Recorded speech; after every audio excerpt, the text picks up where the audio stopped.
Hello everybody and welcome back to my channel. I'm Sophia.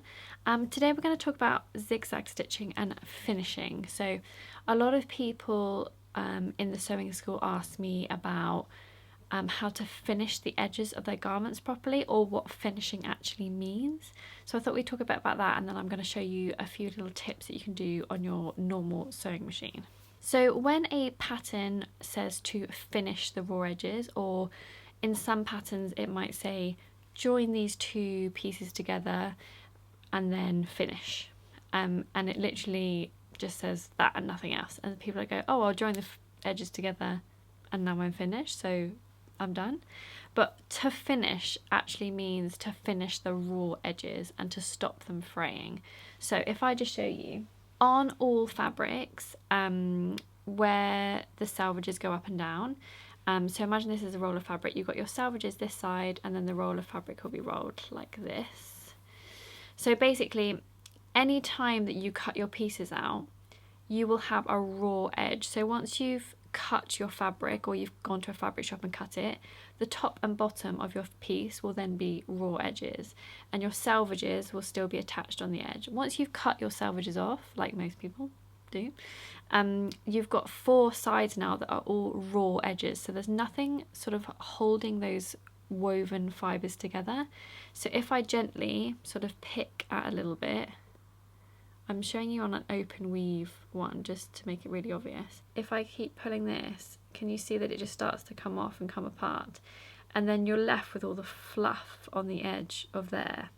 So essentially, when beginners start dressmaking, if they didn't know what finish means, or if you don't know what finishing means, it's fine. Like, your garments aren't gonna like fall apart, but all it means is every single time you wear and wash that item, those little fibers on the edges, on the raw edges, will start to come away.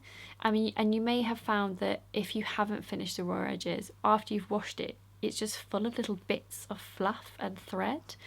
That's why. So essentially what you need to do is to stitch the edges to hold them together.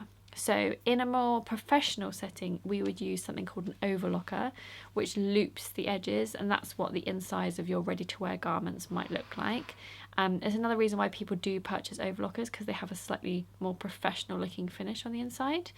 But you can also do the exact same thing with a zigzag stitch. So if you're just starting out, I wouldn't recommend going straight into buying an overlocker. One, it does take a bit of practice to use, and there are loads of different things you can do to it. I would maybe suggest, if you're looking into one, if you're doing tons of dressmaking and especially stretch fabrics, then you can justify it. But if you're just starting out, don't spend all that money straight away. Just use your zigzag stitch on your machine. So what we're going to do now is I'm going to show you what that looks like on this woven piece of fabric and how that changes it, and then I'll show you a few hints and tips on different types of fabric. Okay, so here is that same piece that I've now finished the edge of. So I've used a large zigzag stitch just to go down that side, and can you see where it was loose? It's sort of pulled in on those threads a little bit. So now if I try and pick at this, it doesn't come away. If I try and pick these, the thread stops it from being pulled out. Whereas if I go back to this side and I just pick the edge a little bit again, no, it's not working. You can see that I can just pull that straight off. So if I go back to this side, if I try and get this top bit, if I pull on that, see how it's not coming off. So that will stop all those loose threads coming away from your raw edges. And that is what finishing is. So some patterns require different things. Some say to join two pieces together, press those seams open, and then you'll have to finish those seams separately. Some patterns might suggest you finish the pieces before you sew them together. Some might be to put two pieces together and you can finish them together. So just sort of look at what you're actually doing. Sometimes it might just say to finish, and then it's personal preference whether you finish them together or you press them open and then finish them separately. And once you do more and more patterns, you'll sort of work out what you like to do. Now the only tricky part comes when you are trimming away seam allowances. So a lot of patterns might have a 15mm seam allowance. Now you don't want that full 15 millimeters of extra fabric on every seam because it's quite bulky, so sometimes you would trim away the seam allowances and then finish them. So I would personally, if you check the fit and you're happy with it, you can trim those seam allowances down and then zigzag to finish. So sometimes my seam allowances are just shy of 10 mil, sometimes even narrower. And that's just personal preference of what you like to do and how confident you are at chopping all your excess fabric off. Always check the fit before you take off all that seam allowance, because if you need to let anything out or you need to change anything, if you've already chopped it, you're going to have real trouble sewing really close to the edges and then finishing them again. So don't chop your seam allowances until you're definitely happy with them, and then you can finish them. So my zigzag setting is on quite a large zigzag, so my width is set at 4 millimeters, and when I'm doing finishing the edges, I always have a square stitch, so my stitch length and my stitch width are normally the same size. So today I'm doing a 4 millimeter width and length, and then all I do is line up my fabric underneath my foot, and what you're going to do is you can manually see where your outside stitch is going to fall. So if I just wind this a few times until it jumps to the side, and then I want that outside stitch to just touch the very edge of my fabric. And then once I've got that, that's where I line it up now, and I'm going to watch my needle the whole time to make sure that I'm just touching the edge of the fabric as I sew down.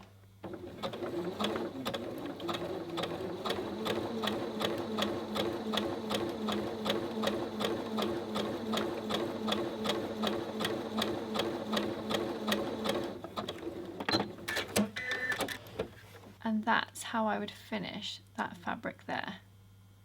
Now let's do some sewing on thinner fabrics.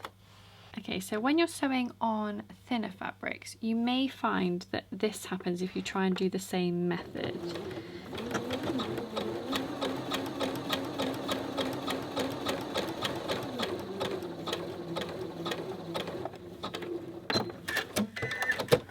The fabric edge gets puckered slightly as the thread pulls the fabric in. It's not the end of the world at all, it just means that you might have a slightly rougher edge when you're wearing it.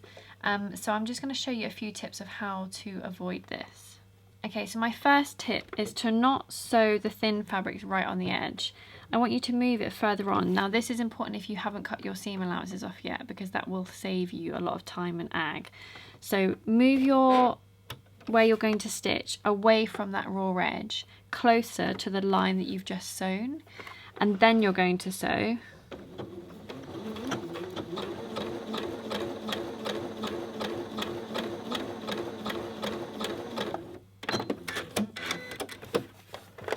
And it just avoids that real puckering on the very edge, and then what you can do is then trim off the seam allowance up to your zigzag. So you do your zigzagging first and then you would trim your seam allowances down. So instead of doing a square zigzag now, so where my stitch width and my length are the same, the other tip that I have is if you're really struggling with thinner fabrics, making the stitch length a little bit longer so you get a more elongated zigzag, and I'll show you what that looks like.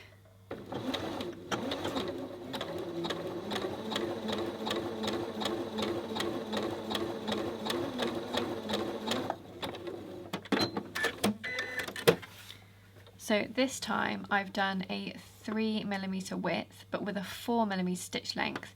And this time you can actually go a little bit closer to the edge than you usually would without it puckering as much.